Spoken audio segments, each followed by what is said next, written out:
Musim mudik Lebaran segera tiba. Jalan nasional di jalan tol pun siap dilalui pemudik. Pemudik dapat menyesuaikan perjalanannya dengan skema manajemen arus lalu lintas dalam jalan tol. Kami akan menilik dan merekayasa seperti apa lalu lintas yang akan diterapkan pemerintah, kemudian harga tol Trans Jawa dan tol fungsional Lebaran 2023 yang telah disiapkan untuk arus mudik 2023. Ya, kita lihat seperti apa sebenarnya mudik tahun ini ya. Kalau bicara mengenai mudik, ini merupakan salah satu dari situs Kemenhub. Mudik ini ada dari tahun 1970. Sedikit mungkin saya akan memberikan gambaran mengenai mudik. Nah, mudik ini memang pada saat itu adalah kota besar adalah di Jakarta dan banyaknya arus urbanisasi warga dari sejumlah daerah melakukan perjalanan atau melakukan pindah ke perkotaan untuk mendapatkan pekerjaan, salah satunya di Jakarta. Nah, kalau kita bicara mengenai mudik tahun ini dari Kemenhub sendiri akan diprediksi sebanyak 123,8 juta orang. Bisa Anda bayangkan, ini ada segitu banyak manusia ataupun orang-orang yang bergerak dari Jakarta ataupun kota-kota besar untuk ke sejumlah kota tujuan di tanah air. Nah, dari 123 juta ini ada 27,3 jutanya adalah pengguna kendaraan. Bisa motor atau mobil ya. Wah, jumlahnya juga fantastis, 27,3 juta.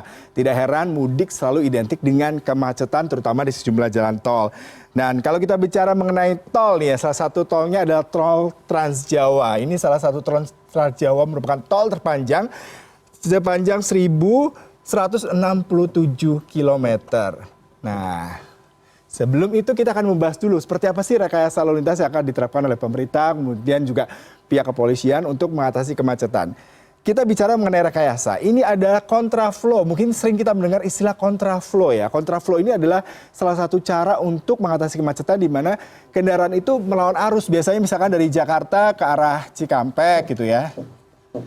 Nah, tapi kalau kontraflow justru dari Cikampek ke Jakarta dan yang dari arah Jakartanya sendiri ditutup.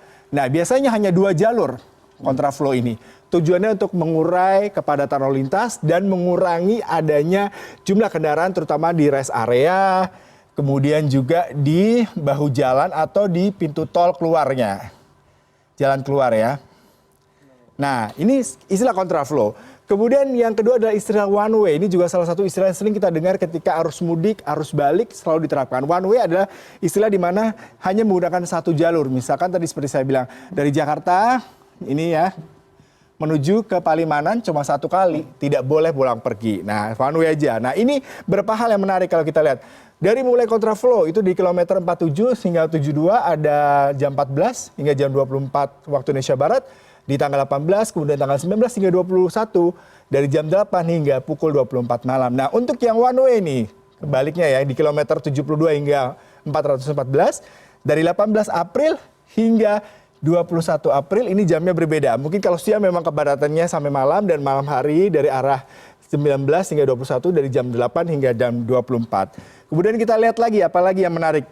Rekayasa lalu lintas arus balik nih, bicara mengenai arus balik ada gelombangnya. Kalau kita lihat dari gelombang pertama ya, gelombang pertama arus balik Lebaran ada kontraflow seperti biasa dari tanggal 24 April. Ini jamnya siang 14 hingga 24 waktu Indonesia Barat, kemudian juga 14 hingga 24, kemudian juga tanggal 25 hingga 26 jam 8. Ini juga merupakan salah satu hal yang harus kita pertimbangkan. Jadi para pemudik kalau misalkan dari Jakarta menuju ke Semarang nih ya, ini ataupun sebaliknya nanti ini beberapa hal yang harus dipertimbangkan kontraflow maupun one way-nya. Ini rata-rata di kilometer 72 dan kilometer 414. Lalu selanjutnya yang kita lihat ada gelombang kedua nih. Kenapa pakai gelombang? Karena memang arus baliknya sendiri juga perlu dilihat. Biasanya rata-rata mereka mempertimbangkan kapan mereka mendapatkan cuti untuk kembali masuk bekerja dan juga cuti bersama dari pemerintah. Untuk kontraflow-nya di kilometer 72 di tanggal 29 April, ini 14 hingga 24, kemudian 29 April, dan tidak ketinggalan 1 Mei dari jam 8 pagi waktu Indonesia Barat. Nah, ini yang menarik, mungkin sedikit saya bisa kasih informasi terkait dengan kawasan-kawasan yang memang harus kita lihat sebagai daerah rawan. Kalau dari Dirlantas sendiri mengatakan lokasi yang rawan terjadinya kecelakaan ya, tol Palimanan nih, salah satunya sering terjadi. Kemudian kita bicara lagi di tol Solo Ngawi.